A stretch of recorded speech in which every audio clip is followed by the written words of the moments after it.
उमेश चंद्र जी, मैनपुरी से। गुरुदेव, आपके चरणों में कोटि कोटि प्रणाम।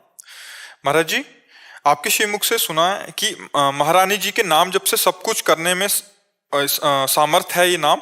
महाराज जी, मेरे निज प्रिय को कोई रोग को ठीक करने के लिए महारानी का कितना नाम जप का अनुष्ठान करूं? उसे हमें लगता है रोग ठीक करने की बात ना करो और बुद्धि ठीक करने की बात कर दो। अगर बुद्धि ठीक हो तो रोग होते हुए भी आनंदित रहेंगे। अगर बुद्धि ठीक नहीं तो रोग नहीं है, फिर भी परेशान है। नहीं परेशान, काम क्रोध लोभ मोह मद मत्सर सब परेशान किए। तो हमें लगता है भजन का प्रयोग सही जगह करो कि हे भगवान, इनकी बुद्धि शुद्ध हो जाए, रोग होते हुए कष्ट सहने की सामर्थ्य आ जाए, तो वो पाप का जो कर्म था रोग वो नष्ट हो जाएगा, बुद्धि शुद्ध हो गई, भजन करेंगे भगवान को प्राप्त हो जाएंगे। अगर शरीर ठीक भी हो जाए तो मरना तो है ही यार, एक दिन तो मरना ही है, एक बार तो मरना ही, तो इसे ठीक करवा के क्या करें? उचित दवाई ले रहे हैं, भगवान का नाम जप कर रहे हैं, और शरीर जब छूटे तो भगवान को प्राप्त हो गए। सही बात यह है। अब कितने पाप का फल उस जीवन में प्रकट हुआ है, किस रूप में, वो तो समझ में आएगा नहीं, क्योंकि वो तो भगवान ही जानते हैं कि कितना पाप लंबा है। और उसके लिए उतना हम भजन करें और उसको दें और वो ठीक हो, कुछ दिन बाद मर जाए तो हमारा सब बेकार हो गया। तो हम भजन करें, उसकी बुद्धि शुद्ध हो जाए, वो भगवान को प्राप्त हो, सदा सदा के लिए भवरोग रहित हो जाए।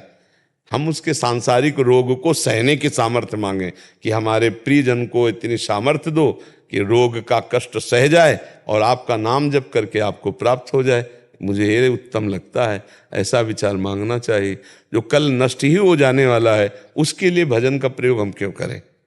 अगर ऐसा होता तो साधु महात्मा अपने सारे रोग ठीक कर लेते, लेकिन उन्होंने भजन का फल, देखो कितने बड़े महापुरुष हैं, शरीर को कष्ट में इतना पीड़ा दी जा रही कि तपते हुए तवे पे, लाल तवा हो रहा है, उस पे गुरु अर्जन देव जी को बैठाला गया और ऊपर से तप्त बालू डाली जा रही है, फिर भी वाहे गुरु वाहे गुरु वाहे गुरु।